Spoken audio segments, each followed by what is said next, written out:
qu'il y a beaucoup de demandes. On me demande de parler de Marceau. Marceau, je l'ai bien connu, puisque quand j'étais môme, j'avais 15-16 ans, j'étais avec lui sur la région parisienne. Et je vais vous raconter deux, trois anecdotes.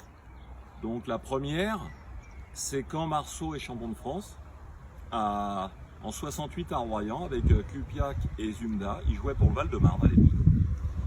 Et moi, je suis môme, je joue pour Cochonnet-Meldois avec mes copains Alain Michaud et Freddy Lasnier. Donc on se retrouve là-bas au championnat de France, alors que moi j'étais cadet, j'étais surclassé. Ça, c'est la première anecdote. Donc Marceau est champion de France. 69, Marceau, après, 69-70, il fait une finale de la Marseillaise. Qui perd, avec les Toulousains, avec Dejean et Le Gall, je crois, à l'époque. Mais Daniel Dejean. Il fait une partie extraordinaire, il devient le Titi Parigot, tout ça. Donc là, Marceau aurait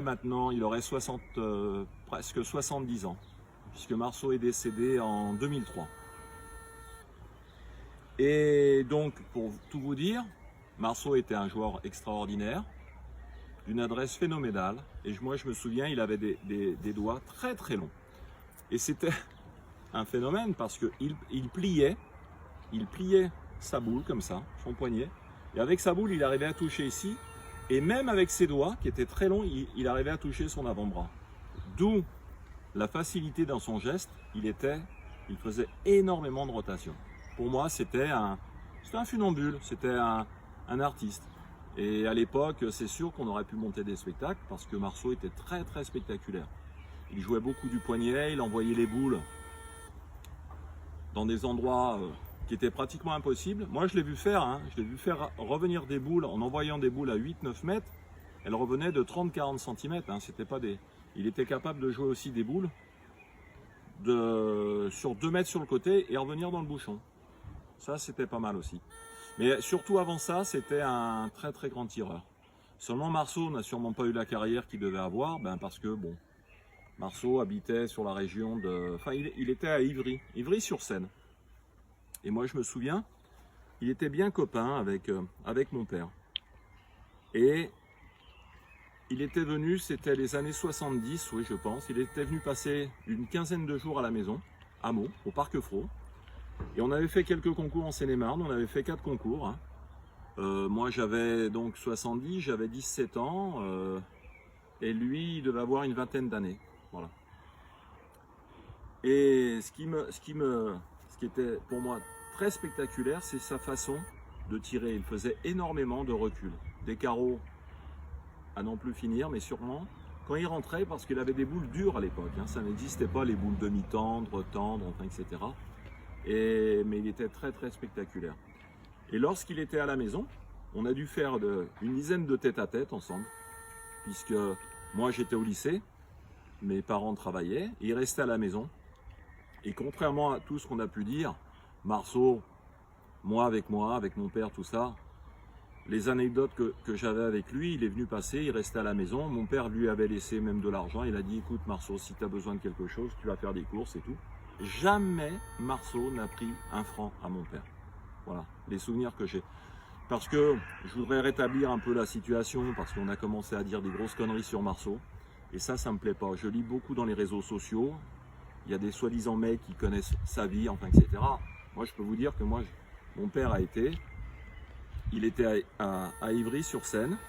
Son père était à moitié gitan, un barbu, gros balèze, plein de poils, là, tout ça. Il avait toujours une casquette en jean. Je me souviens de ça. Et pour l'anecdote, Marceau doit avoir une fille qui est ici et qui habite justement sur Clermont-Ferrand. Ça paraît incroyable, mais c'est comme ça. Voilà les anecdotes que j'avais avec Marceau. En plus de ça, je rétablis la situation parce que quand on a commencé à dire que les gitans lui avaient cassé les doigts parce qu'il faisait des parties carrées, tout ça, on a parlé de Pipo. Pipo, c'était mon pote, c'était Pipo Mailly, qui était un super mec. Souvent, j'ai discuté de ça avec lui. Marceau a eu des histoires parce que malheureusement, il était faible de caractère, il travaillait pas, il faisait rien.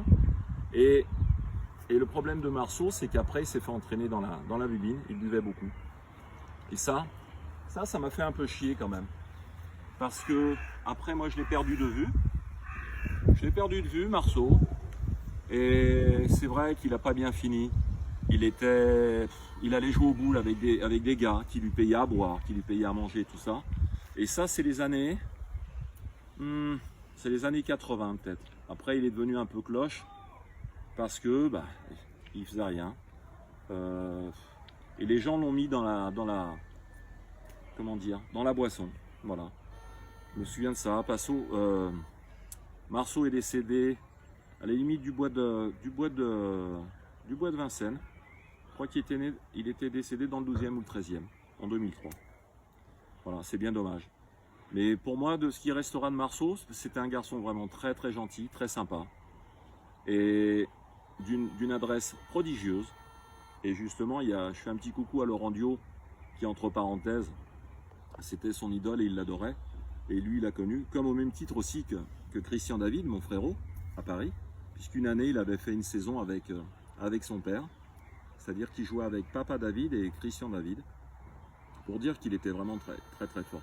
Mais où il a été le plus fort, c'est les années quand il est champion de France, 68, il jouait à Créteil, au Cochonnet, c'était l'époque de Tissière, Liévin, Balza, Vessière, tout ça.